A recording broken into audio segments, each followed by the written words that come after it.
শ্রাবণ মাসে ভোলানাথকে সাদা চন্দন অর্পণ করার বিশেষ তাৎপর্য রয়েছে। নমস্কার, আমি শিপন হালদার। আপনারা দেখছেন আপডেট শিপন অফিসিয়াল। আসুন আজকের ভিডিওতে আমরা জেনে নিই শ্রাবণ মাসে ভোলানাথকে কেন সাদা চন্দন অর্পণ করা হয়। সাদা চন্দন ঠান্ডা প্রকৃতির, যা মহাদেবের শান্ত ও স্নিগ্ধ রূপের প্রতীক।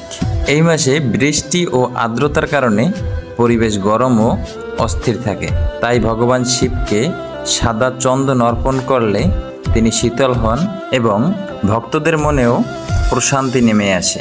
এছাড়া সাদা চন্দন পাপ বিনাশ করে ও পুণ্য লাভের পথ খুলে দেয়। তাই শ্রাবণ মাসে শিবকে সাদা চন্দন অর্পণ করলে শান্তি, পবিত্রতা ও ঈশ্বর কৃপা লাভ হয়। আপনি যদি মহাদেবের একনিষ্ঠ ভক্ত হয়ে থাকেন তাহলে অবশ্যই ভিডিওটিতে একটি কমেন্ট করে যাবেন। হর হর মহাদেব।